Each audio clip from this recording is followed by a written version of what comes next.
practicing that for a second, guys. Hello and welcome to Talk Together. I am your host, Saya Rain. As you can see, we have two lovely ladies here that are going to be our co-hosts, Cheyenne and Maria. I'm going to tell you guys a little bit more about them in just a moment. I just want to give a shout out to Ree and Stoann, right? The OGs of Talk Together. Yes, they've had three beautiful girls. I got nieces, y'all. I got nieces. Now, like, I got to make more money so I can be, rich, gay, black auntie. So, let's get the bag going on this, all right? So I want to give a shout out to them. I need to let y'all know. No one had lotion, I was ashy. So, y'all know what it is.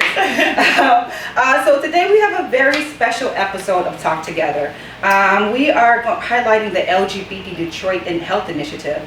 And this initiative is pretty much our mission to create access to equitable physical, mental, and nutritional health within the LGBT community, right? So the only way we can do that is by asking you all, what do you need? What kind of services do you need? And the way that you can answer that is by answering our survey.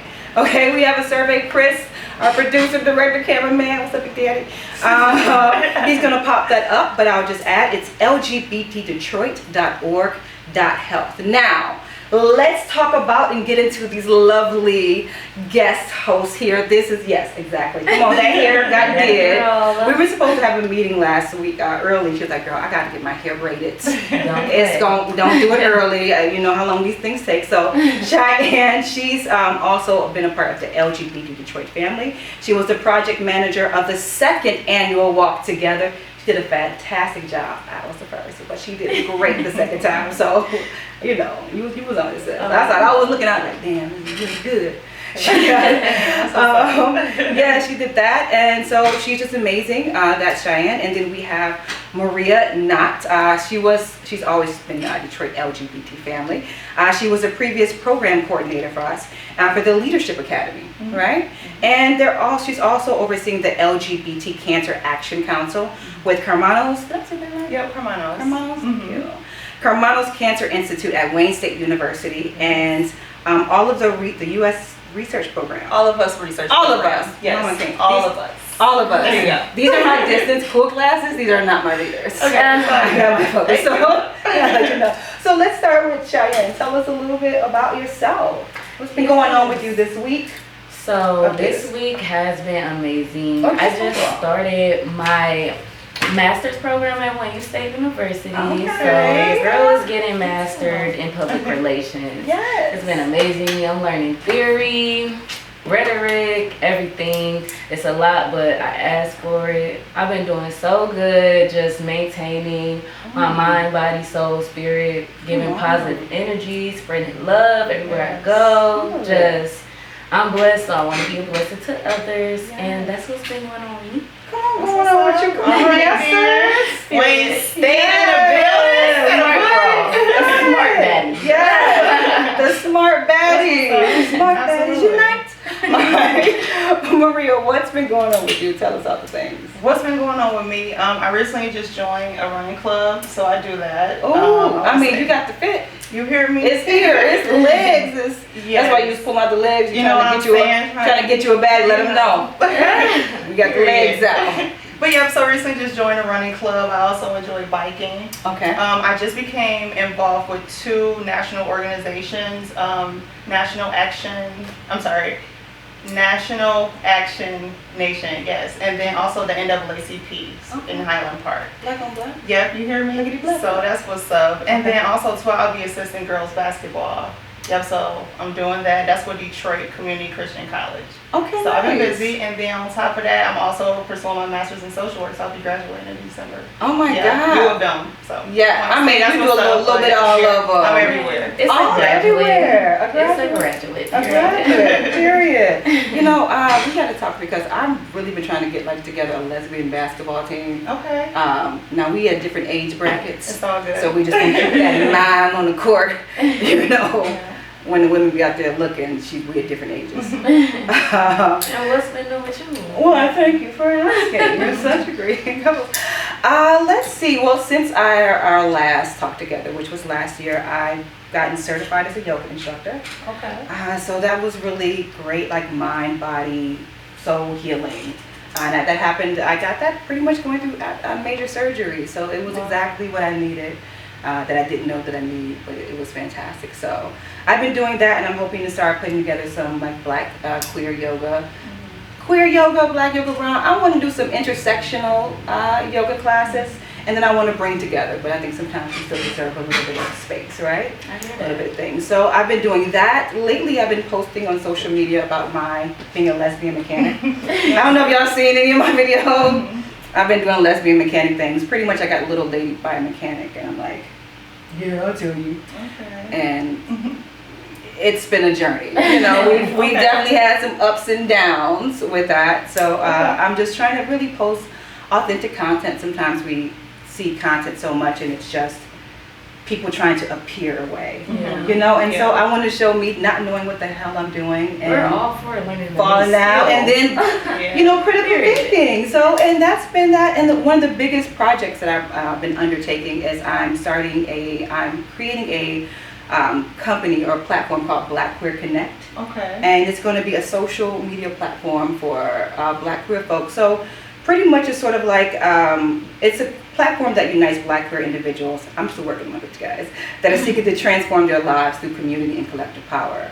So we seek to create like an ecosystem that resources and opportunities, so we can find a Black, you know, queer basketball club, we can do, you know, the things and just connect and build resources. So, yeah, so that's been a handful, but otherwise, it's been good, yes. It's been really busy, yes. Thank you. It's been busy. It's been busy. It's been busy. So I just want to bring it back to what we're here for today, right? And that's really to do a couple of things, I think. One, I'm going to say maybe 3, 4, because we're going to have fun too, right? So like one is really highlight the LGBT Detroit Health Initiative, right? Where we're trying to say, hey, we're creating programs that are going to be here to help support equitable access to physical, mental, you know, nutritional resources. And how do we do that? Answer the survey. You're going to keep hearing survey for us. Chris is going to keep popping it on the screen. It's going to be at the bottom. Answer the survey so we can know what kind of services to give you. The other thing is that we're going to talk about what's going on with our health, what's going on with our own bodies, maybe sharing our own stories from Black lesbians in this community, right? And so maybe, you know, folks can learn a little bit, grow, and we can also hear what you guys have to say. If you all relate to any of this information, to any of these stories, please let us know in the chat. Engage with us. Ask some questions on Facebook Live. And yeah, and tell us your stories, because we're all out here just, you know, it's a little bit of vulnerable, but it's also conversations that I think that we need to have. Absolutely. Right? Absolutely. That's a really important thing, and I think that so many times in our queer community, especially in the elder generation, you know, mine just barely made it out, but we still, you know, we still like here, we still like, you know, it's suffering in silence sometimes. Yes. You know, or not talking about it or thinking we're going to be embarrassed, but the truth is that somebody else has experienced what we've experienced. Yeah. You know, and so we can talk about that. So I think we're gonna do maybe just asking, like we're gonna ask a couple questions with each other and have some dialogue and see what the folks on Facebook Live are thinking and go from there. Don't forget to chime in. Chime in. Let us know. Yes. So one of the, I guess one of the questions, I'll start it off here, and I'll talk about maybe the physical part, right? For you ladies, what's something that keeps you inspired or active, like even on those tough days, right? Those days when you're like, I don't want to do anything, but I know that I should. You know, what's an activity that you guys do? And when you're not really feeling it, and one that makes you break a sweat, but also makes you powerful in your body, you know? Like, so for example, I'll start, for me, it is jogging and yoga. For me, jogging hits for me, and I love the jogging, and I don't like necessarily the track jogging, even though I know it's better on my knees, because I use it as a meditative moment also to kind of become aware with what's happening with nature, find something new, so my brain is going. I have ADHD, like I check all of the boxes, real talk. And yeah, I mean, it's real. And that's something there was a lot of shame around for quite some time in my life, especially being a Black woman, especially, you know, there's a way we're supposed to present ourselves, there's And so, Stigmas. absolutely. And I got diagnosed later in life, like at like 35. So I always knew something was off, you know, but when I got diagnosed, I was like, oh, it all makes sense. And also, I don't know, don't tell anybody. So now I'm like, I'm telling everybody. Right. So when I, you know, so when I have those, like, I get like sometimes overwhelmed, or I'm feeling like a lot of movement in my body, I can like, I have to jog it out. You know, I have to run it out and to kind of get that For peace sure. and that ease. In some ways that yoga does different things for me, but Yeah. that jog takes me to like push, go, look at stuff, you know, That's what's up. and it kind of runs that energy out, because sometimes we have ADD, like it's a lot of movement, so you pace a lot too. Yeah. So it's just like the I have a dog, and like they have the zoomies, so it's like kind of getting those zoomies out, and it connects me with my body, my mind, and my spirit. Absolutely. What about you? For me, I can actually piggyback off that. Okay. I've, like I said earlier, I took up running. So that's one of the things that I really enjoy doing. And what really motivates me in doing that is like youth, our community. Like they need to see these things, and then they just push me to be in my best self when I'm out there. And also just running, it reduces like stress levels, anxiety, depression, Yes. all type of everything. And then just increasing blood flow, and it's good for the heart. So that's what. Oh, that's good. Yeah. For sure. I do. When you said depression, that resonated with me because when I'm feeling like maybe like sad or down, or I dealing with anxiety, I make myself go jog, even if it's a 5 minute, even if I'm running and jogging in a house coat and Crocs, you know, I'm just like, you know, just trying to get the stress off me. And sometimes that 5 minutes, it's because if you wait too long, I don't know that if I wait too long, I'll talk myself out of it. You know, so if I'm like, I'm not trying to be cute, I'll be out here, a house coat, do-rag, y'all saw me in one today, like running like this, the stress until it turns into this. I like that, but that's why, and that's another reason why I joined a running club, because you literally have people there just motivating you, pushing you. And I mean, even when you tired, like they all right, you good, you straight, just get to the finish line. You know what I'm saying? So just that extra push. So that's why I appreciate that. I'd love to learn more about that another time. Absolutely. Yeah. What about you, Shay? I will say. What about you?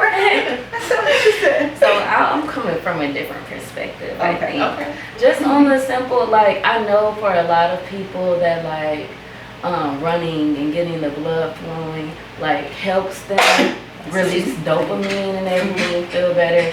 I will be honest, I work out because of my future self. I know when I get old and tired, I'm gonna need that stuff I built up when I was younger. And I don't want to be like wasting my youth, like wasting around. Yes. Don't have my heart pumping, just joints bad. I don't want to do that. So I tell myself, you gotta do this now. It's gonna benefit you later. Like, you might not want to do it, but it's necessary. You know, just like when people, you know, we'll get to that later, but just taking care of yourself, eating right. Like, things you do now heavily affect you later. So you got to get out here and do something at least. So true. I really do enjoy yoga though. Yes. Yoga is amazing. Like, ever since I started going to the yoga downtown at Spirit Plaza. Trap yoga? Yes, the trap yoga.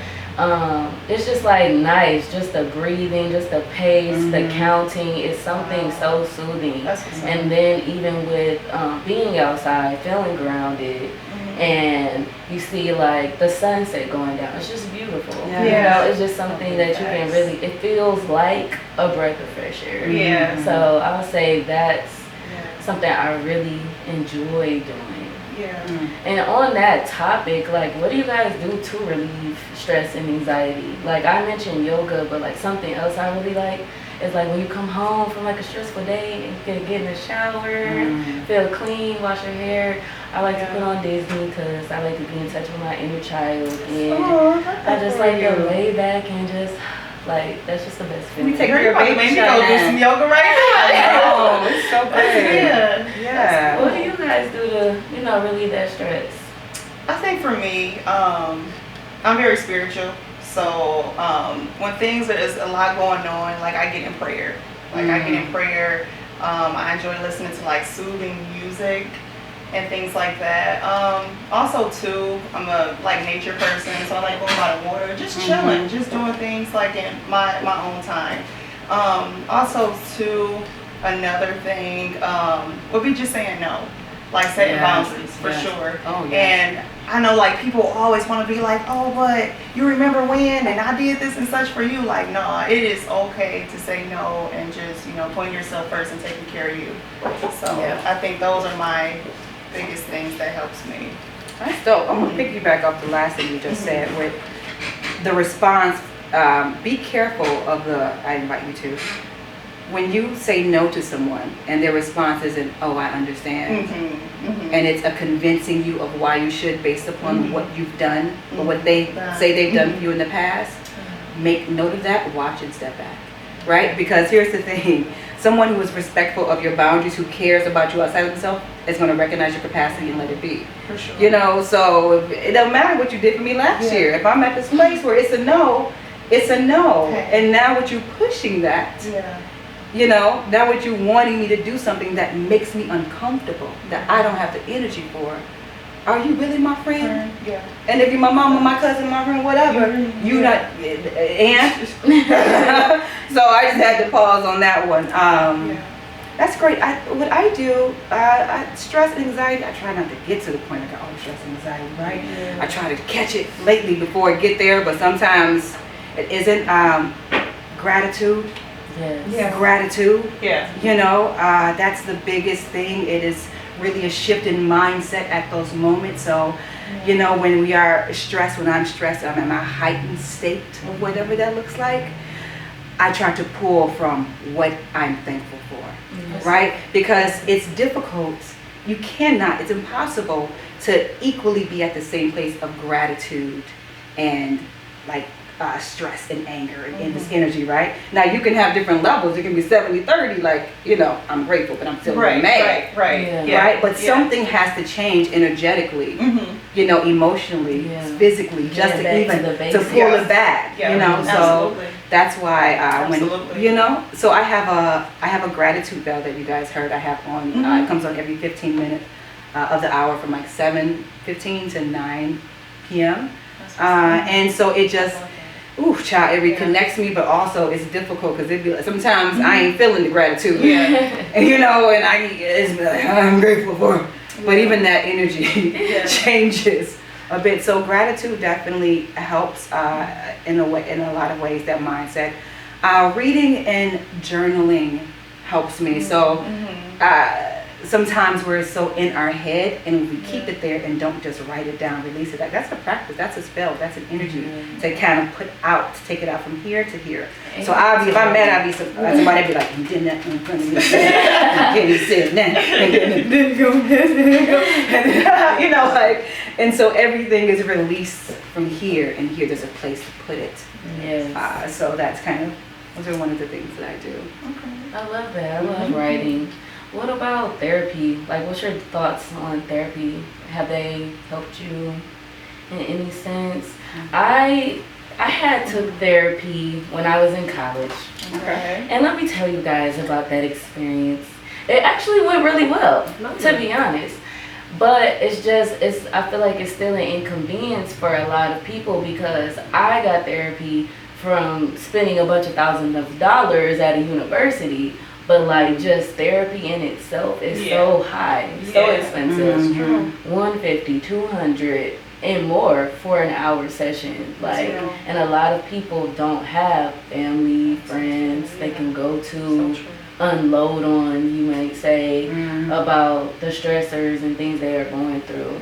And so that's my experience with it. I would love to get like more into it now, but like I'm saying, like just the cost is a barrier. It is. Wow.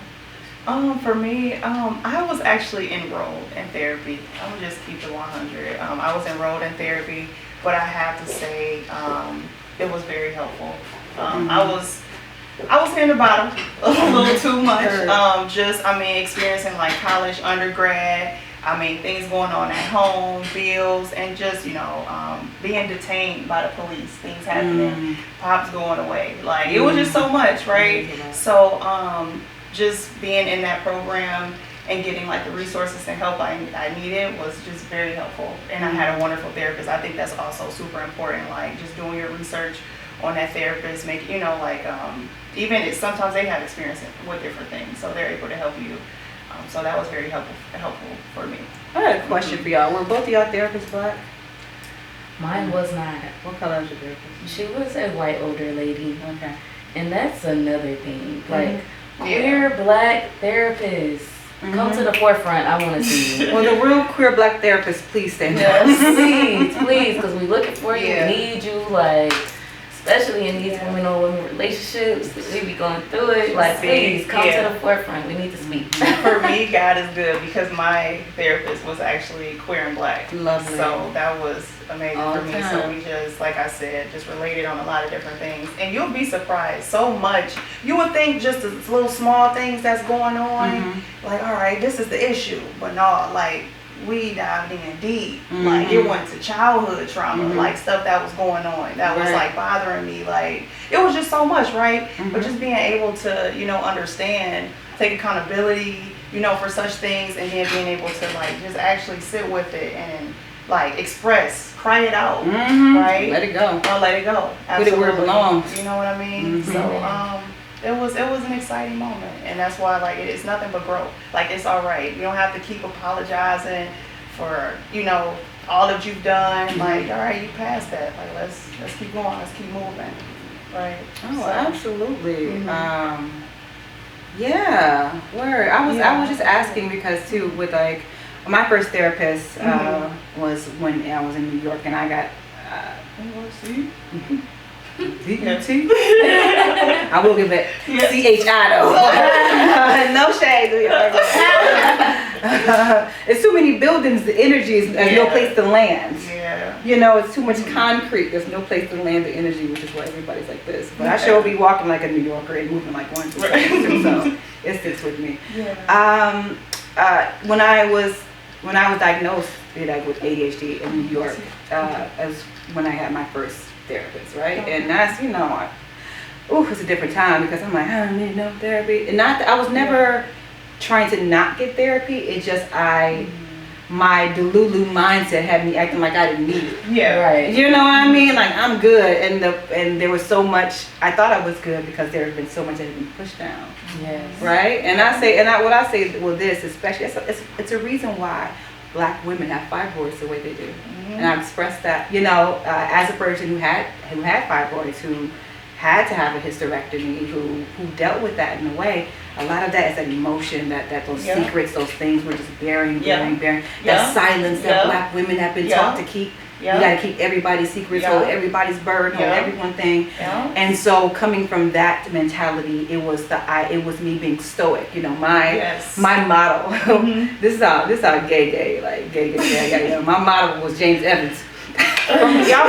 From Good Times. I was like, you're like, who was that? No, but I know, kids. Oh, don't date us.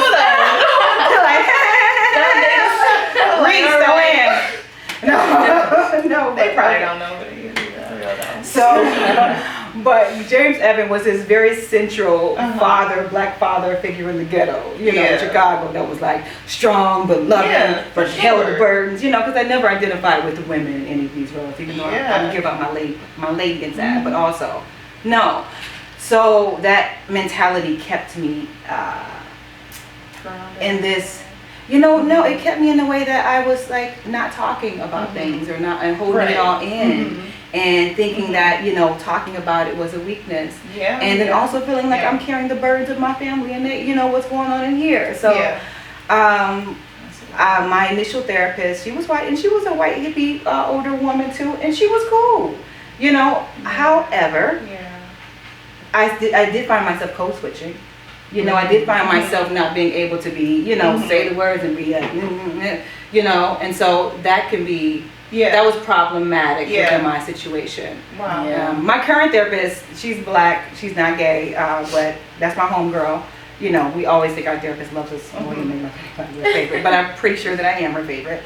But it changed, I said that to say that I withheld a lot in that my initial therapy because I was worried about the image Yeah. right? Yes, yeah. I didn't want to have this white woman, you know, walking away with an image, right? So I was not able to be fully and wholly myself, and also, to be honest, I didn't have the emotional IQ and like and the need to do that. So in this space right here, I said the next time I get therapy, it's gonna be a black queer woman, or at least gonna be a black woman. And the way that I say, I'm saying everything, you know, I'm letting it go. I'm not holding anything. Yes. And there's a safe space. I can get a hug every now and again and feel held. And so that was able to bring that out a bit for me, you know. Yes. Yeah. Yeah. I love that. That make a lot of sense. Yeah, that make a lot of sense. It was something I wanted to say. I just wanted to piggyback on something you just said in relation to that. I just lost my train of thought. Black gay therapist. No, just, you know, I guess what I can say is, like, that's very helpful. Just considering the whole therapy part and like, you know, getting all you need there, because it's important taking that back, like, home. And that's why I brought up like youth earlier, because they are watching us. They look up to us. You know what I'm saying? So it's very important that we're able to like dish things out and then go back and get back to them. Yeah, girl, we have to cut the gym, and we have to really, and I don't, you know, we have other questions, but I don't want to rush through this one. Yeah. So let's take our time, right? Right? We're going to do when it naturally goes to the next one, let's do it, because it's not being talked about enough. Yeah. Right? It's not being talked about enough, and I wanted to rest in this and realize that, because a lot of folks don't hear these kind of conversations all the time. That's real. And so when you were talking about the youth and how the impressions, I mean, think about the impressions we got. Yeah. You know? Big facts. Absolutely. Yeah. So usually somebody has to be the one to break the line. Yes. Yeah. Right? So and they are usually Yeah. the worst ones, the ones that are treated the worst. Exactly. Yes. Right? It's overwhelming. Ooh, Yeah. because everybody wants you, because you're breaking the system of dysfunction. Yeah. Because here's the thing, the toxic family system, that's a system. Yeah. Sure. That it runs like a well-oiled machine. Yeah. The granddaddy act like this, the mama do this, the brother do this, the And cousin. it's just accepted. Yeah. It's like, oh, this is how it is. Absolutely. This is what you have to deal with. Yeah. We've all dealt with Yeah. it. Why don't you Why just are deal you with this questioning person? it? Yeah. It's like really very crazy. Invite uncle to the bar. I'm not inviting uncle to the barbecue. We all know what uncle did. Yeah. No. And he makes the kids And he makes, why would you want him at the barbecue? because we're blood. Absolutely not. Cut it. You know? And so when you start to create those boundaries, those lines, Yeah. you are actively disrupting the toxic family system. Yeah. And what does that do? When you disrupt the system, if I put a pin or a pole in between a car part that's running like this, I just did a lot of car stuff, so that's my analogy. Right? Yeah. And it clink, what does it do? It clinks up. Yeah. It seizes. It stops. It disrupts That's right. the machine. And you have to have a lot of courage, you know, Yeah. the boundaries, Yes. like the wherewithal to stay in that position, and it's lonely. Yeah. Yes. Yeah. Can you relate to that? No, absolutely, definitely. I just actually had a situation where even my family is considering so much rape, family molestation, a whole bunch of stuff like occurred, right? And I personally, like, from everybody else, you know, the older folks, like, they don't want to talk about it, just, you know, sweeping everything up under the rug.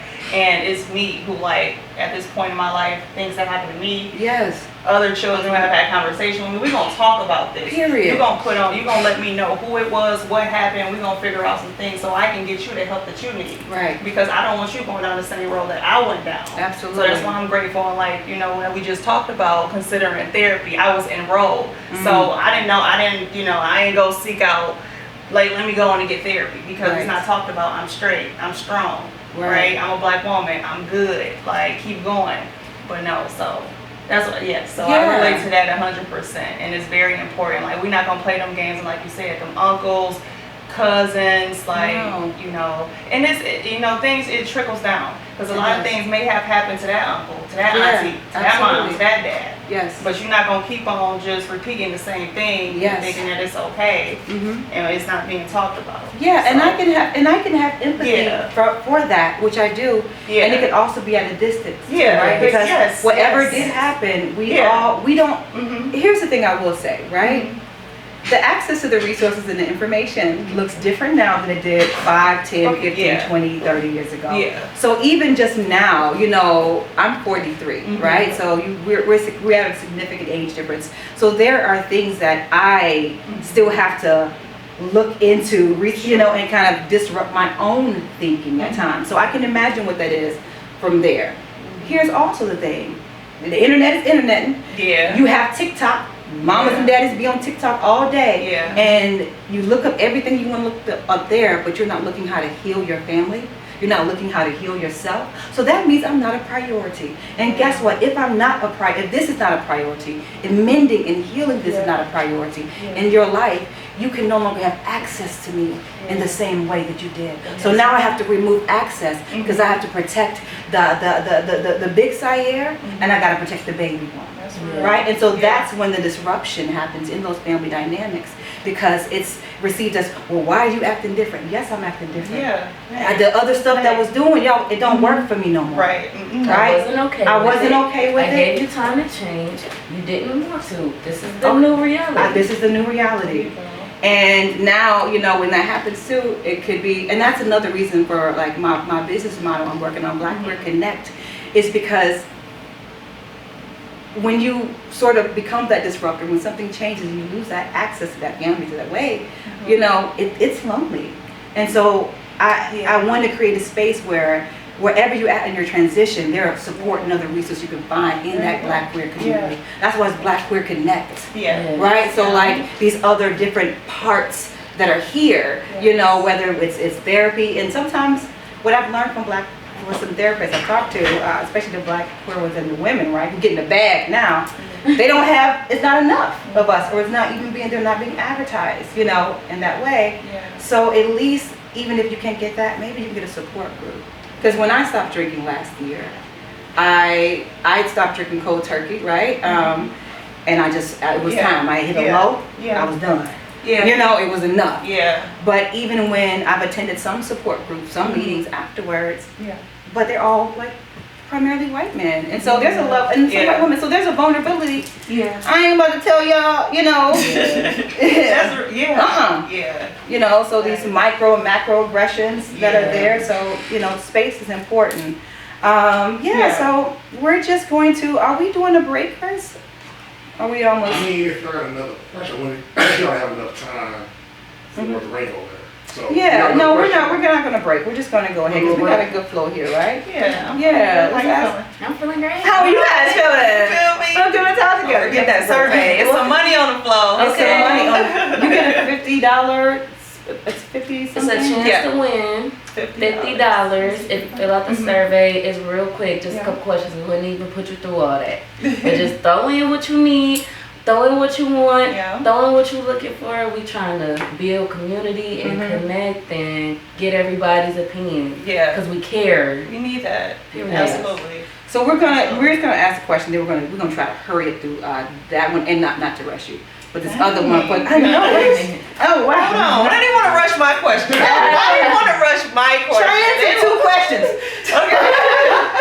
It's all me. I take the blame. Okay, let's see. What advice would you give to other Black queer women about improving their nutrition?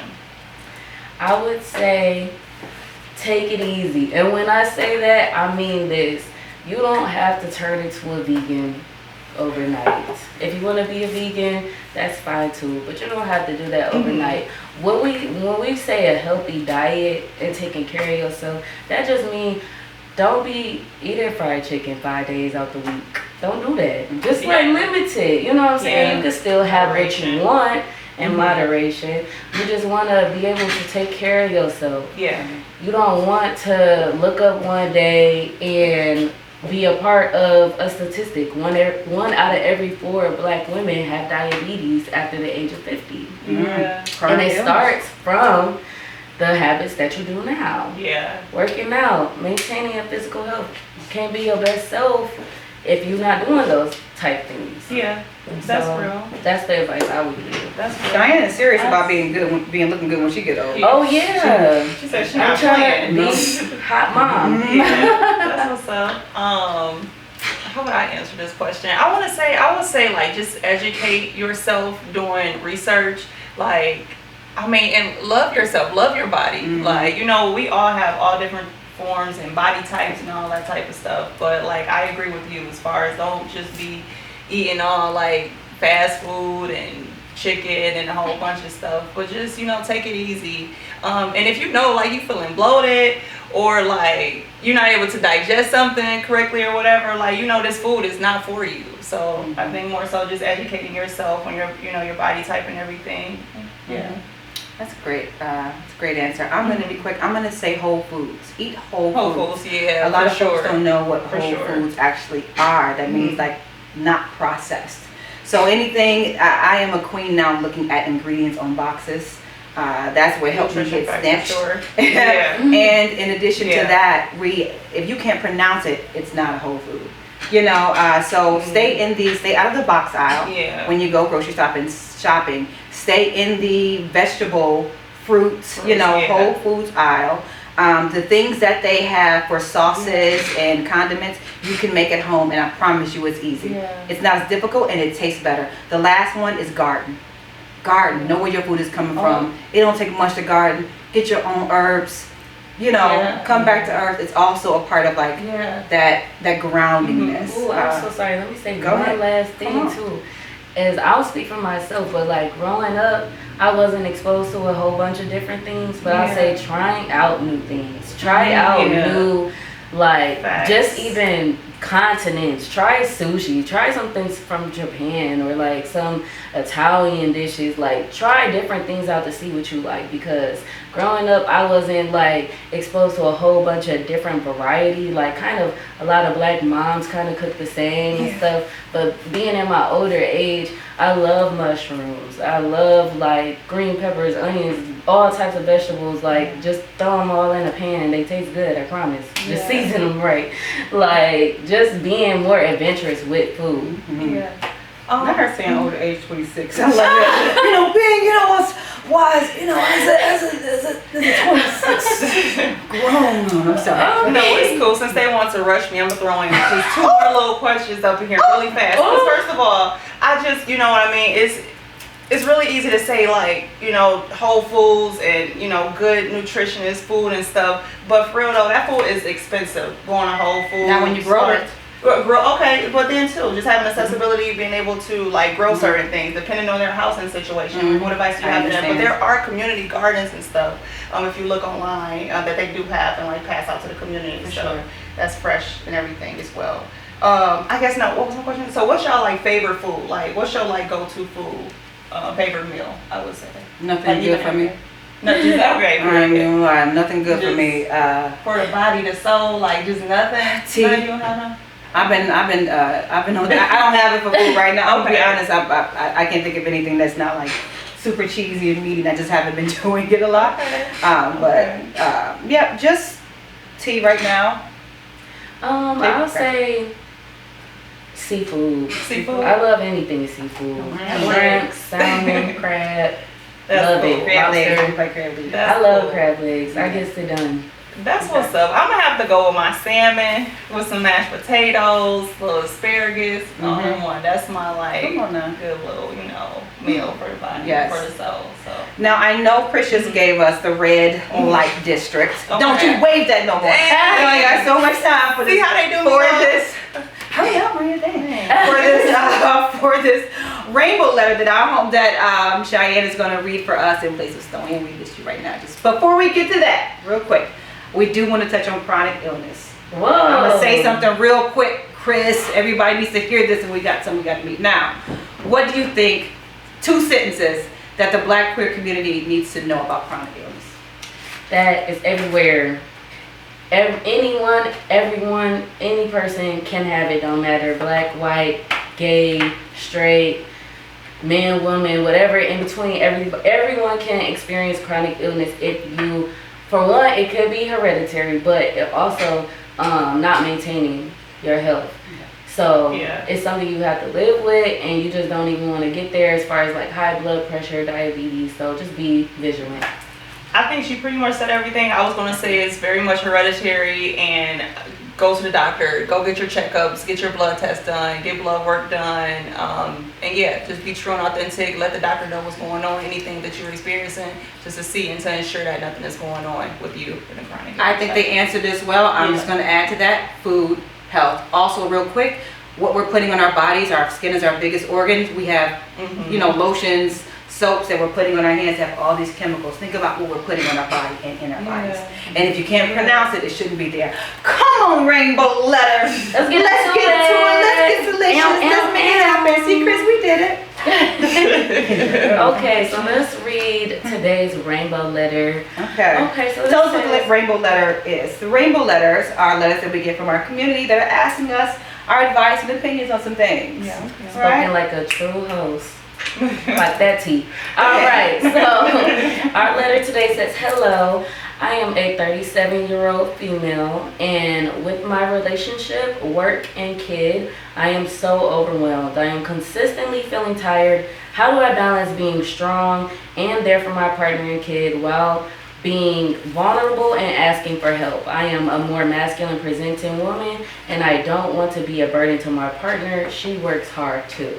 So I'm very interested to see how you guys answer this, because I'll just say from personal experience, I have so many homegirls that are like masc or studs or whatever, and they feel the need, like they can't go to their partner. They have to make everything shake. They have to be the provider.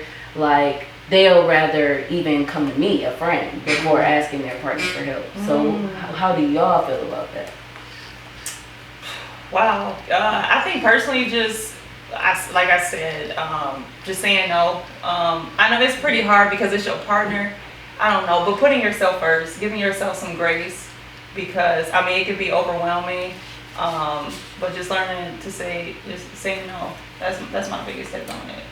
As far as being masked in that place, like just that's toxic. It's toxic masculinity, and in all the ways that that person is suffering in, right?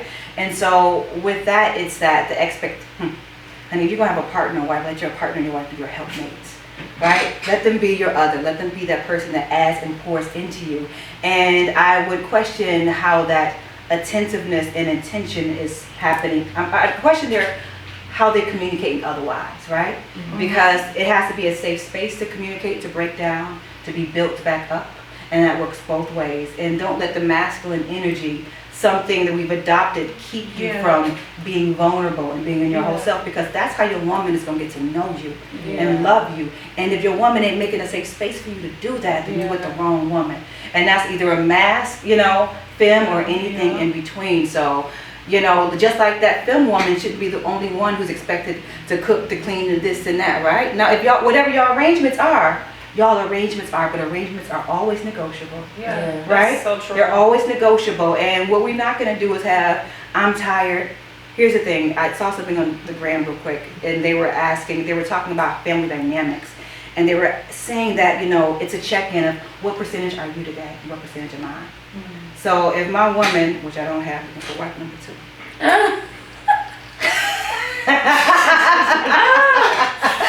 If you are at, I'm asking what your percentage are. You're like, oh, I'm a solid 70, 75. And I said, oh man, I'm so glad I got 20. It doesn't matter what our roles are in this relationship. It's a matter of, okay, well, honey, what do you need? And it's vice versa. What do you need? So it's about supporting each other in that. Yeah, absolutely. And I think the key word is really partner. Yes. Like, we're in this together. Yeah. So you lean on me, I lean on you. Like, there's no, you have to do this all on your own type thing. You know what I'm saying? Like, absolutely. I really do feel like if you're with a woman and y'all are like struggling financially or like emotionally at the time and whatnot, and she's looking at you like, okay, and you're still supposed to be leading, I don't feel like she loves you for real. No, I don't. That's what I said. I don't trust it. I don't trust it. Because Like, anybody that truly loves someone and see them struggling is going to and want just to be help. like, dang, it's hard down there. Yeah, What we got to eat? That nurturing instinct I still is need going that to kick $20. in, and you're gonna be like, Yeah. let's figure this Honey, out. what's going on? I see you've been doing this and doing like it's. Oh, the bill and that's late. I What you said, gonna do? Exactly. Right? How you gonna figure that out? Oh man, first? you in a real pickle. Don't look at me. Don't look over here. partnership. Yes, sir. I see you. We right. Yeah. That's also who you pick in partnership. Last thing, and that's finding that being that person that's going to balance and add to, not take away. So if I'm in this relationship, every interaction in relationship I seek to be in, I seek to give and add to someone. I don't care what it is. So you're gonna be changed from knowing me. I'm gonna add something to your life. Right? And also my standard is the same. Right? I like, and that way we keep that reciprocation going, we keep growing and evolving. So that mentality is, are we evolving? What are our values? What does health look like? What does our communication look like? And if you are dating in your value and your standard range, but here's the thing, you can only date what you think you are. So if you got the low self-esteem, if you don't recognize your value, then you're going to be with other people that undervalue you. And that's what we got. That's real. All right, Chris, we done. We got that up. I want to give a thank you to Chris. Everybody say, hey, Chris. Oh, Big Daddy. Check out his Facebook and Instagram. He over here making thirst traps lately, y'all. Literally. I'm not gay no more. Okay. All right. So I want to say thank you to Maria, to Cheyenne for coming to join us. Thank you for joining us at Talk Together. Please make sure that you check out that survey. Fill out that survey at lgbtdetroit.org/health. Let us know what you need. You can check us out on social media. Maria K 26 2 underscores, or Facebook Maria Not. And I am Perfect Shy, SHI. Hit me up on IG. Make every day a great day. Absolutely. Come on, gorgeous. And you can check me out at Black Queer Connect. If you want some more information about that, like the page, DM Saya Rain. I'm there. And I will see you guys another time. Thank you for coming and being on our show. Thank you for joining us on Talk Together. Until next time.